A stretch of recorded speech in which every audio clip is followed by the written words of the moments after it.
Hello, my name is Dr. Grant Cooper. I'm the co-founder and the co-director of Princeton Spine and Joint Center. I recently made a video about ergonomics and specifically how to make a proper desk setup and what a good chair should look and feel like. Well, I received a very nice email from a fellow Princeton graduate named Turner Osler. Turner Osler became a trauma surgeon, and then he taught at the University of Vermont. And then for a variety of reasons, he ended up engineering a unique and very interesting chair. Now, he formed a company, and they now sell this interesting chair. His company is called QOR360.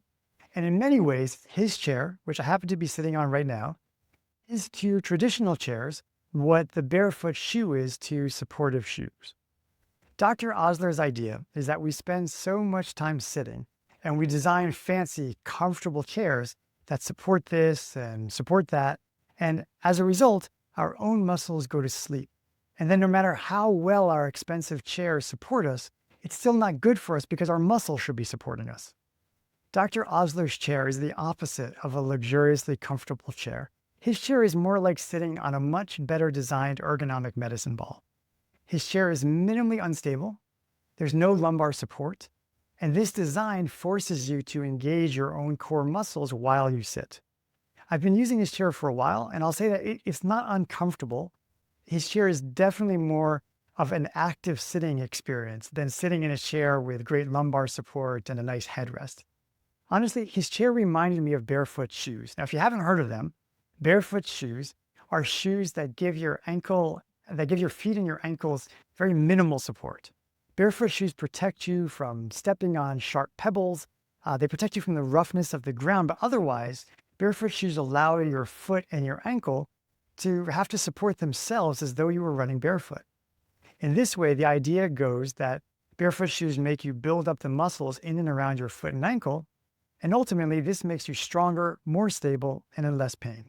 Now contrast that to modern running shoes that are excellent at supporting your arch, offering lateral stability, and otherwise trying to protect your feet from the pounding on the ground. Well, barefoot shoes are a great concept, and some people love them and some hate them. Now, full disclosure, I tried them a few years ago, but I made a mistake with them. And I used them straight away for a long workout, probably about 2 hours, and included a lot of jump rope, a lot of pounding on the ground. And as a result, I was limping for a week after the workout because I was so sore. That's on me. I never used them again, but this was my mistake. I should have really eased into the shoes by using them a little at a time until my feet could tolerate them better, because you really want to build up the muscles in the foot and ankle before you use them all the time. Now, I have physician friends who to this day swear by their barefoot shoes.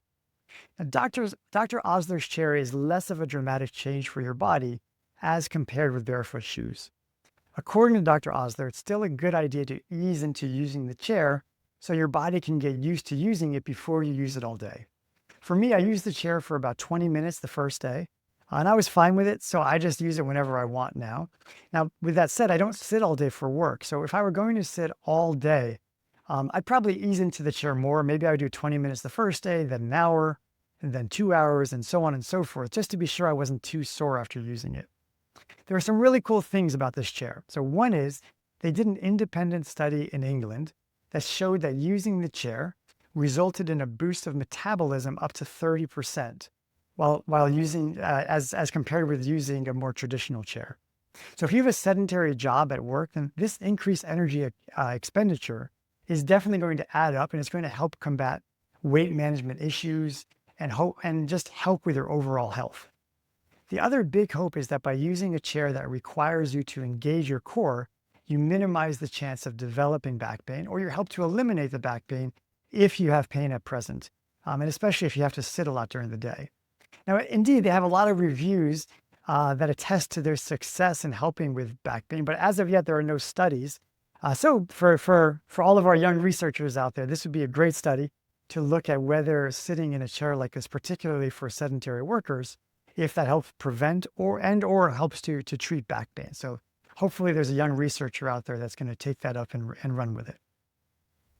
When I talked with Dr. Osler, I compared his chair to using a medicine ball, and he pointed out that a medicine ball has too much give in the surface of the ball. You tend to sink into a medicine ball. I hadn't really considered that, to be honest. Also, medicine balls sometimes pop and they lead to a traumatic injury. And a big one is that it's difficult to impossible to change the height of a medicine ball. In this chair, you end up sitting right on your sit bones, which is ideal. And the height of the chair is, of course, easily adjustable. They have a few different models. They sent me the Ariel 2.0, so that's the one that I'm sitting on now. That's the one that I've experienced. I'm a fan. I don't think that this chair is mutually exclusive with more supportive ones. So personally, I think that if you're sitting for a long time at work, this chair is actually a great option. If you're only sitting for a little bit, or if you want to relax and kick back and have more support for a while, then look, it's definitely nice to have a more supportive chair. I still also use my other supportive chairs.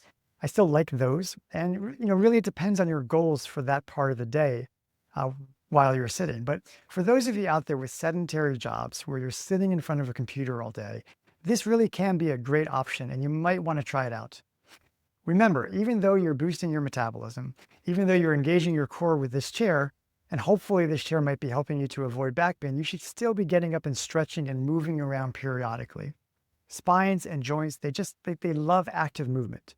This chair will help with that more than a more supportive chair will, but you're still sitting, you still want to get up, you still want to move your body around a bit, you still want to stretch, get the blood flowing, and then sit back down. All right, thank you so much for watching. I hope you found this video helpful. If you've learned something, please hit that like button, subscribe to the channel. It really helps the channel a lot. And please consider sharing this video with a friend. Thank you so much, as always, for watching. I wish you all the very best of health.